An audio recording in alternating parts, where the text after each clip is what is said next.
दिन के 11 बजे हैं। अस्सलाम वालेकुम। ये रेडियो पाकिस्तान है। अब्दुल कदीर से खबरें सुनिए। अहम खबरों का खुलासा। वज़ीर आज़म आज तुर्की के 3 रोज़ा सरकारी दौरे पर रवाना हो रहे हैं, जिसका मकसद बरादर मुल्क के साथ दोस्ताना ताल्लुकात को मज़ीद फ़रोग़ देना है। कौमी असम्बली के स्पीकर ने असम्बली नशस्तों से इस्तीफ़ों की तस्दीक के लिए पाकिस्तान तहरीक इंसाफ की अरकान कौमी असम्बली को तलब किया है। पहली हज परवाज़ इतवार की रात इस्लामाबाद से रवाना होगी। और तुर्की ने रूस और यूक्रेन के दरमियान मुज़ाकरात के इनेकाद के लिए ताउन पर आमादगी ज़ाहिर की है। खबरें अब तफसील के साथ। वज़ीर आज़म शहबाज शरीफ आज तुर्की के 3 रोज़ा सरकारी दौरे पर रवाना होंगे, जिसका मकसद बरादर मुल्क के साथ दोस्ताना ताल्लुकात को फ़रोग़ देना है। वज़ीर आज़म का मनसब संभालने के बाद उनका तुर्की का ये पहला दौरा होगा। वज़ीर आज़म अपने दौरे के मौके पर तुर्की के सदर रजब तैयब एर्दोगान से अलहदगी में मुलाकात करेंगे, जिसके बाद वफूद की सतह पर बातचीत होगी। दोनों रहनुमा दो तरफ़ा ताल्लुकात के तमाम शोबों समेत इलाकाई और आलमी उमूर पर तबादले ख्याल करेंगे। पाकिस्तान और तुर्की इस साल सिफारती ताल्लुकात के क़याम की 75वीं सालगिरह मना रहे हैं। वज़ीर आज़म पाकिस्तान तुर्की बिजनेस काउंसिल फोरम में शिरकत करेंगे और मुख्तलिफ शोबों से ताल्लुक़ रखने वाले तुर्की के अहम ताजरों और सरमायाकारों से तफसीली तबादला ख्याल करेंगे। इन तकरीबात के दौरान वज़ीर आज़म पाकिस्तान में सरमायाकारी के वसी मौक़ों से आगाह करेंगे और तुर्की की कंपनियों को पाकिस्तान में सरमायाकारी की दावत और पाकिस्तान और तुर्की के तिजारती और मुआशी ताल्लुकात को मुस्तहकम करने की हौसला अफजाई करेंगे। वज़ीर आज़म शहबाज शरीफ ने कहा है कि पाकिस्तान और तुर्की के दरमियान दो तरफ़ा इलाकाई और कसीरुल-जहती फोरम्स पर करीबी इश्तराक मौजूद है। तुर्की के खबर रसां इदारे अनादोलू को एक इंटरव्यू में उन्होंने कहा कि इलाकाई और आलमी मसाइल के बारे में पाकिस्तान और तुर्की यकसां ख्यालात रखते हैं।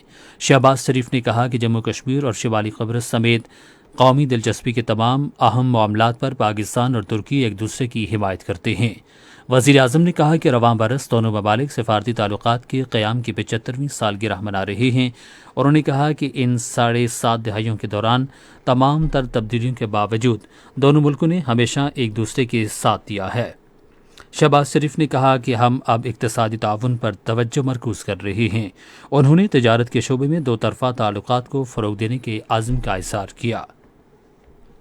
वज़ीर मवासलात मौलाना असद महमूद ने कहा है कि खैबर पख्तूनख्वा के जनूबी अज़ला की तरक्की हुकूमत की अव्वलीन तरजीहात में शामिल है।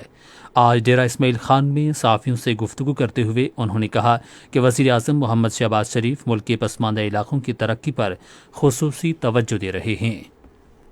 कौमी असम्बली के स्पीकर राजा परवेज़ अशरफ ने तहरीक इंसाफ की अरकान असम्बली को असम्बली के नशिस्तों से इस्तीफ़ों की तस्दीक के लिए तलब किया है।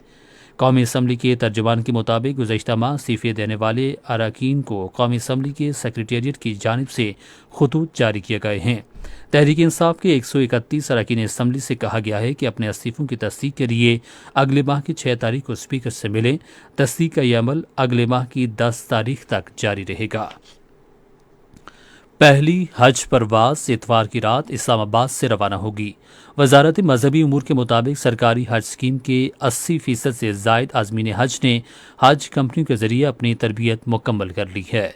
आज़मीन हज को वेबसाइट और मोबाइल पर पैगामात के ज़रिए परवाज़ों के बारे में आगाह किया जाएगा।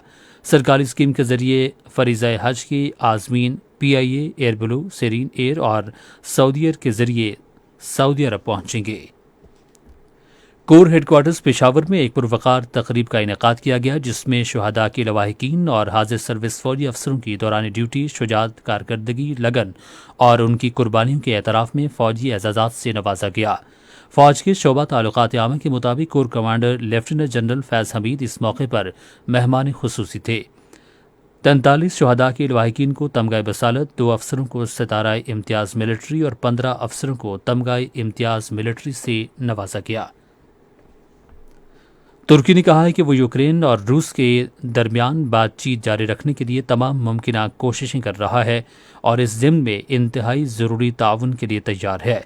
ترکی کے صدر رجب طیب ایردوان نے روس کے صدر ولادیمیر پوٹن اور یوکرین کے صدر ولادیمیر زیلنسکی سے ٹیلی فون پر علیحدہ گفتگو کرتے ہوئے اس بات پر زور دیا کہ تنازع کے منفی اثرات کم کرنے کے لیے اعتماد